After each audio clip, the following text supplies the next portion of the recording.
약간 인간 승리를 한 케이스가 있었어요. 42이었어요. 중장비 기사, 단어를 못 읽는 상태에서 시작을 하신 거예요. 이분을 어떻게 합격을 시켜야 되나 눈물을 막 너무 많이 흘렸고, 그런 분은 사실 합격하죠. 합격하고 싶으신가요? 그럼 이 영상을 꼭 시청해주세요. 클릭해주셔서 감사합니다. 공터뷰 미수입니다. 오늘은 해커스의 미녀 강사님 김송희 선생님을 모셨어요. 안녕하세요. 안녕하세요. 저는 해커스 공원학원에서 영어 가르치는 김송입니다. 반갑습니다.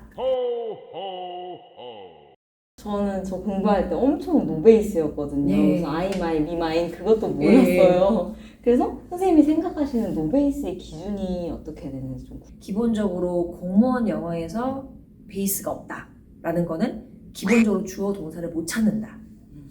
그렇게 생각하시면 될 것 같아요. 그래서 일단 단어들의 배열로 보이고 이게 무슨 뜻인지부터 생각하기보다 주어 동사를 찾기 시작하는 친구들은 그래도 베이스는 좀 있다. 주어 동사를 찾으면 그래도 네네. 베이스가 있다. 베이스가 좀 있다. 주어 동사도 못 찾는 그런 노베이스 학생들은 혹시 처음에 어떻게 공부할지가 너무 막막해요. 그렇죠. 네. 그 막막함이 제일 그들한테는 엄청 큰 스트레스일 거고, 그래서 이제 사실 저희 학원에서 이제 정기적으로 설명회를 주최를 해요. 근데 그 설명회에서도 하는 얘기가, 그러니까 엄청 오랜만에 공부하니까 뭐부터 공부해야 될지 모르겠고 이런 친구들을 대상으로 하는 설명회다 보니까 거의 똑같은 얘기를 하는 게 그냥 본인이 마음에 드는 학원을 찝어라. 그래서 그냥 커리 따라와라.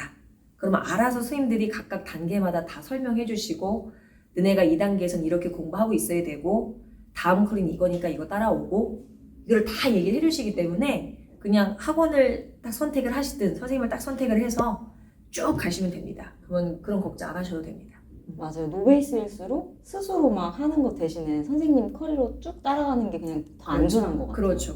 그럼 이제 실수가 없죠. 그냥 저희가 단연간에 만들어 놓은 그 커리가 정형화돼 있기 때문에 본인 선택을 해서, 그러니까 말 그대로 선생님을 선택해서 쭉 그냥 따라오시면 어떻게 공부를 시작하고, 말 그대로 영어 단어는 어떻게 외우고 문법은 어떻게 공부하고 이런 걸 다 얘기를 해주기 때문에 그냥 편하게 오시면 됩니다.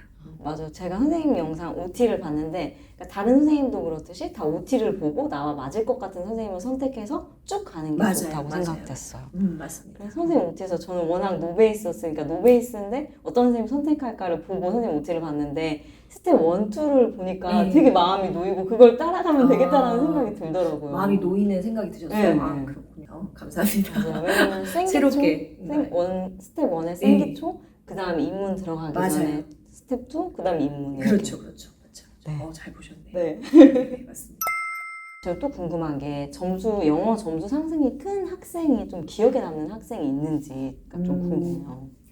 그러니까 이 경우가 있었어요. 그러니까 점수 상승이라기보다 약간 인간 승리를 한 케이스가 있었어요. 그러니까 그 케이스가 뭐였냐면, 저도 사실 그 학생에 대해서 개인적인 정보는 잘 몰랐었어요. 근데 어떻게 알게 됐냐면, 노량진에서 처음 영어 집중반, 완전히 이제 I am a boy부터 시작하는 반에서 만났었는데, 그분이 사실은 그 당시 나이가 42이었어요. 그리고 좀 늦게 시작했네요. 그리고 중장비 기사셨어요. 본인 기계는 아니고 회사 기계였고, 그러니까 중장비를 끌면은 한 달에 그래도 적어도 한 5, 600을 버신대요. 근데 일이 있는 달이 있고 없는 달이 이게 너무 많다 보니까 아이는 2명이고 아이들은 커가는데 이게 벌이가 일정치가 않으니까 너무 불안하셔가지고, 그 당시 이분이 고등학교밖에 못 나오신 분이어서 단어를 못 읽는 상태에서 시작을 하신 거예요. 그러니까 영어 만약에 그 시험 문제 아마 예시 보셔서 아시겠지만 단어를 못 읽는다라는 거를 상상할 수 없는 정도의 수준이잖아요. 그러니까 맨 처음에 이분이 영어 집중에 딱 앉아 계시는데 제가 일단 너무 궁금해서 여쭤봤어요. 직장 생활을 하셨냐 했더니 직장 생활 하다 왔대요. 근데 단어를 한번 읽어보셔라 라고 했더니 단어를 못 읽으시니까 제가 약간 등에서 땀이 나더라고요. 왜냐면 이분을 어떻게 합격을 시켜야 되나라는 그 생각이 좀 막막해가지고. 근데 정말 이분이 필사적으로 공부를 하셨고, 그러니까 쉽게 말해서 읽는 거조차 맨 처음부터 읽는 것부터 시작하시는 거예요. A가 있으면 어로 시작할지, R로 읽어야 될지, O로 읽어야 될지부터 시작을 하시는 거예요. 그리고 나서 4년이 걸렸어요. 4년이 걸리셨는데 저희 학원에서 매년 이제 겨울마다 합격생이 다 발표가 난 다음에 이제 합격자의 밤이라는 행사를 해요. 네. 그 행사에 4년 만에 오신 거예요. 와. 오셨는데 부인분하고 애 둘을 딱 데리고 오셨는데 제가 몰랐는데 그분이 원래는 그림을 너무 좋아하셨는데 어렸을 때 돈이 없어서 그림을 진학을 못 하셨대요. 그래서 중장비를 끌다가 이렇게 나이가 이렇게 먹었다. 그러면서 이제 46이 되셔서 합격을 하신 거죠. 근데 이제 그 와중에 4년이라는 시간 동안 이분은 안이하게 공부하느라고 4년이 걸린 게 아니고 정말 그냥 하루하루가 전쟁이었던 거예요. 그럼 생각해 보세요. 만약에 4년이면 벌이가 없어요. 벌이가 없는 상태에서 애 둘은 계속 4년을 커간 거예요. 그리고 생활비도 나갈 거고. 그러니까 매일매일 막 죽고 싶었다는 얘기를 하실 정도로 막 눈물을 엄청 그때 흘리셨어요. 그래서 저한테 그림을 그려서 주셨는데 아직도 저희 그 선반 맨 위에다 제가 전시를 해놨습니다. 저도 그 그림을 받으면서 눈물을 막 너무 많이 흘렸고 그분이 이제 그 75점으로 합격을 하셨었어요. 그 당시에. 4년 전에는 시험이 어려웠었거든요. 그래서 그때 붙고 나셔서 저는 그분이 그냥 처음부터 끝까지 제 최고의 제자인 것 같아요.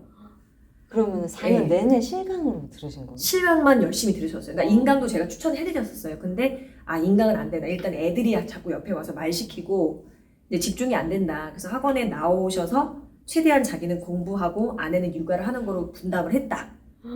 근데 이제 42이라는 나이도 적지가 않잖아요. 그쵸. 근데 그 와중에 또 애들은 막 학비도 많이 들어가고 할 텐데 그 부분에서 엄청 스트레스를 되게 많이 받으셨더라고요. 진짜 4년간 그렇게 네. 공부하기도 쉽지 않은데 네. 그 4년 동안이 그냥 애들이 보통 공부 막 열심히 하다가 좀 안 하다가 이게 왔다 갔다 하는데 이분은 그냥 진짜 그냥 살려는 그 목적으로 공부를 하신 거예요. 이거 아니면 자기는 끝나니까. 왜냐면 이미 회사에도 그만두고 나왔으니까 다시 들어갈 수도 없고.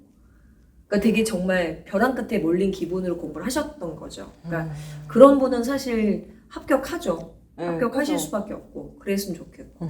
할 때까지 하려는 예. 분이셨네요. 그렇죠, 그렇죠. 사실 저도 그분은 보고 너무 자극을 많이 받아서 그날 제가 머리를 좀 맞은 느낌이었어요. 나 열심히 가르쳐야겠다. 그러니까 진짜 안 되는 건 없다. 농땡이 부리면 안 되겠다. 막 이런 생각. 그럼 그분은 진짜 완전 그냥 우리가 생각하는 노베이스가 아니고 이거는 그쵸. 그냥 모르는 그냥 아예 영어 단어의 그 알파벳 비열부터 이분은 그때부터 그 도전인 거죠. 근데 그러면 음. 그분은 그 기초부터 하더라도 그걸 따라갈 수가 없는데 혹시 어떻게 하시는 그러니까 이렇게 거예요? 하셨대요. 그러니까 똑같이 기초 수업 I am a boy를 시작하면 저희는 I 주어를 찾고 그 다음에 am이 동사다 이렇게 설명을 시작하는데 이분은 그 수업이 있기 전에 얘를 먼저 읽어오는 거죠. I 옆에다 쓰시면서 am, a boy를 쓰시고 그거를 하나하나 단어를 찾아서 들으셨대요. 왜냐면 어떻게 단어가 발음되는지 제가 얘기하면 알아들어야 되니까. 네. 그러니까 남들이 수업 시작할 때 이분은 이미 4-5시간을 공부하고 들어오시는 거예요. 그래서 그런 결심으로, 그러니까 사실 약간 나이 드신 수강생분들은 이런 게 무서워요. 그러니까 젊은 학생들은 약간 조금 뻗ing긴다고 얘기하죠. 그냥 뭐 현장에서 그냥 대충 들어. 그냥 뭐 외워. 근데 이분들은 이제 이게 삶의 길이고 그쵸. 생존이니까 준비하는 자세 자체가 달라요. 그래서 그런 분들 보면 저도 되게 긴장해요. 수업 들어갈 때. 왜냐면 제가 한마디 하는 걸 다 외우실 거 아니에요. 그죠. 말을 잘못하면 큰일 나니까 저도 엄청 긴장하고 강의를 하죠. 와, 근데 그분은 영어뿐만 아니라 다른 과목도 다 그렇게 네. 했을 생각하니까 그러니까요. 되게 이제 합격하셨으니까 너무 다행인 그쵸. 건데 이게 안 됐으면 정말 더 힘들 뻔했죠. 대단하신 분이라고밖에 얘기할 수가 없습니다. 네. 진짜 그렇게 4년도 하는데 젊은 분들은 진짜 열심히 하면은 진짜 단기 붙을 수 있죠. 그쵸. 그쵸, 붙을 수 있죠. 그러니까 요즘에 더 막 단기 합격자들이 많이 생기는 것 같아요. 근데 이게 약간 제가 생각을 좀 해봤어요. 이게 4-5년 전까지만 해도 이렇진 않았었거든요. 근데 그래요? 요즘에 들어서 든 생각이 취업 시장이 너무나 불황이다 보니까 4년제 좋은, 우리가 알고 있던 서성한이라든지 서울대, 연고대 다니는 친구들이 그냥 시험을 보는 거예요. 맞아. 근데 그 친구들이 합격을 하잖아요, 다른. 그러니까 합격해놓고 다른 취업을 또 준비를 해보는 거죠. 그래서 그쪽이 되면 이걸 그만두고 옮겨 타는 거예요. 그러다 보면은 정말 절실한 친구들이 그 친구들 때문에 못 붙는 거죠. 왜냐면 인원 제한이 있으니까. 그러니까 그런 부분에 있어서 점점 더 많은 친구들이 그냥 한번 시험을 봐보는 친구들이 되게 많아요. 정말 그냥 4개월 만에 혼자 공부해서 딱 붙어요. 그러니까 이제 좋은 대학 나온 친구들은 어떻게 공부하는지 아니까. 네. 근데 이제 그렇지 않은 경우가 거의 90% 이상이거든요. 근데 그 음. 친구들은 정말 매일매일이 전쟁이죠. 저도 4, 5년 전에 공부했어가지고 그때는 진짜 단기 합격자들 없고 그냥 1년 반이어도 되게 빠르다라고 그렇죠. 했는데 맞아요. 와, 요즘에는 네, 막 4개월, 5개월, 6개월 하니까 맞아요. 진짜 이거는 할 수 있나? 이런 생각이 네. 진짜 더 그래서 좀 맞아요. 쉽지 않은 것 같아요. 그리고 아마 그때 공부하셨을 때는 시험이 어려웠을 거예요. 그때는 시험이 어려웠어요. 영어도 그렇고 시험이 어려워서 공무원 시험스러웠는데 요즘에는 약간 순환 스타일이 돼가지고 네. 너무 시험이 쉬워졌어요. 그래서 틀리면 망하는 시험이 된 거죠. 그래서 기본이라도 그렇죠. 잘 들으면 그렇죠. 그래서 오히려 학생들은 더 빡빡해지고 왜냐면 틀리면 안 되니까. 그렇죠. 시장은 더 좁아지고 뭐 이러니까 그 문턱은 좁아지고 하니까 오늘 김소희 선생님께서 좋은 말씀 많이 해주셨는데 영어 점수 상승하는데 도움이 되셨으면 좋겠어요. 그럼 다음에 또 만나요.